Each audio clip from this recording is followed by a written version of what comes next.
ঐক্যমত্য কমিশনের আজকের বৈঠকে একটি বিষয় নিয়ে আলোচনার কথা। এখন পর্যন্ত প্রথম যেই এজেন্ডাটি ছিল যে জাতীয় সাংবিধানিক কাউন্সিল এনসিসি, যার মাধ্যমে রাষ্ট্রীয় ও সাংবিধানিক গুরুত্বপূর্ণ পদে নিয়োগের ব্যবস্থাটি হবে, সেই এনসিসি প্রক্রিয়াটা নিয়ে এখন পর্যন্ত আলোচনা চলমান এবং এখন পর্যন্ত ঐক্যমতে আসেনি আমাদের হাউস। এখানে আমরা যেই জায়গাটি আলোচনা করেছি, আমরা জাতীয় নাগরিক পার্টির পক্ষ থেকে এনসিসি কে সমর্থন জানিয়েছি যখন থেকে আলোচনাটি শুরু হয়েছে। তবে এর গঠন প্রক্রিয়া নিয়ে বা এর ফরমেশন নিয়ে অনেকগুলো দলেরই কিছুটা ভিন্নতা আছে এবং সেই জায়গায় আমরাও আমাদের কিছু ভিন্ন প্রস্তাব আছে, কিন্তু নীতিগত জায়গায় এখানে অনেকগুলো দল জাতীয় নাগরিক পার্টি সহ তারা এনসিসির পক্ষে অবস্থান নিয়েছে। অর্থাৎ এই যে গুরুত্বপূর্ণ কমিশনগুলো রয়েছে বা প্রতিষ্ঠানগুলো রয়েছে, নির্বাচন, প্রধানত নির্বাচন কমিশন নিয়ে অনেক আলোচনা হয়েছে, কারণ বিগত সময় আমাদের অভিজ্ঞতা আমরা জানি এই নির্বাচন কমিশন বা এই ধরনের গুরুত্বপূর্ণ প্রতিষ্ঠানকে কিভাবে দলীয়করণ করা হয়েছে তার নিয়োগের মাধ্যমে। ফলে নির্বাচন কমিশন, দুদক, পিএসসি অথবা মানবাধিকার কমিশন, এই কমিশনগুলোতে কোনোভাবেই আগের যে আইন, আগের যে সিস্টেম, সেই সিস্টেমে নিয়োগ আমরা সমর্থন করি না।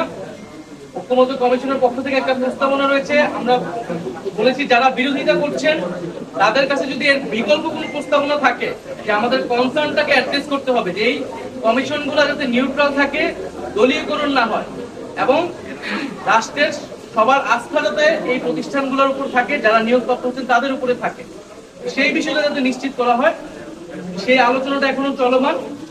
এবং আমরা আশা করি যে সবাই আমাদের যে জুলাই গণ অভ্যুত্থান এবং আমাদের যে গণতান্ত্রিক রাষ্ট্রের আকাঙ্ক্ষা, সেই আকাঙ্ক্ষার প্রতি শ্রদ্ধাশীল থেকে আমাদের ভবিষ্যৎ বাংলাদেশ নতুন প্রজন্মের প্রতি সবাই চিন্তা করে আমরা যার যার দলীয় অবস্থানের বাইরে এসেও আমরা জাতির সাথে একটা ঐক্যমত অবস্থায় পৌঁছাবো। আর বাকি দুটো এজেন্ডা নিয়ে এখনো আলোচনা আসেনি, এই বিষয়ে আমরা এখন একটু বলতে পারছি। আপনারা কি বলেন যারা বিরোধিতা করছে তাদের বিকল্প কথাটা সম্পূর্ণ করেন না?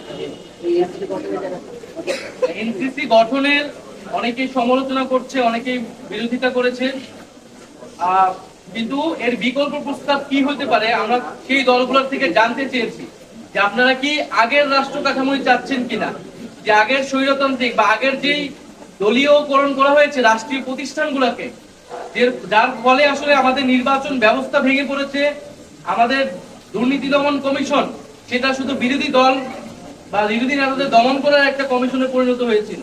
আমাদের মানবাধিকার কমিশন থাকা সত্ত্বেও এই যে গত 16 বছর গুম হয়েছে, খুন হয়েছে, বিচার বহির্ভূত হত্যাকাণ্ড হয়েছে, একটা কথা এই কমিশন বলতে পারেনি, কারণ এই কমিশনগুলা সম্পূর্ণভাবে নির্বাহী বিভাগের একজন ব্যক্তির এবং একটা দলের আজ্ঞাবহে পরিণত হয়েছিল। তাহলে এই ব্যবস্থা তো আমরা চাই না।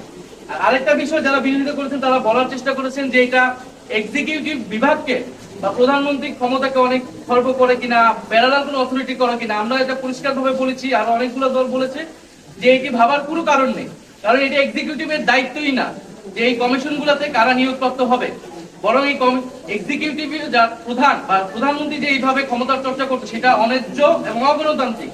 সেই সিস্টেম, সেই সংস্কৃতি থেকে আমাদের সরে আসতে হবে। সেটার জন্যই গণ অভ্যুত্থান, সেটার জন্যই সংস্কার, সেটার জন্য আজকের এত আলোচনা। ফলে আমরা আহ্বান জানিয়েছি যে কেউ যাতে রক্ষণশীল অবস্থানে না থেকে, পুরনো কাঠামোকে সমর্থন না দিয়ে, যে গণ অভ্যুত্থান যেই জন্য আমাদের নতুন বাংলাদেশের দিকে যাত্রা, সেই দিকে যাতে সবাই আমরা ঐক্যবদ্ধ হই, দলীয় স্বার্থ সংকীর্ণতার ঊর্ধ্বে উঠে আমরা ভবিষ্যৎ বাংলাদেশের জন্য কাজ করি। এখনো আসে নাই ঐক্যমত্য কমিশন যে প্রস্তাবনা দিয়েছে, আমরা সেটাকে প্রাথমিকভাবে সমর্থন জানাই।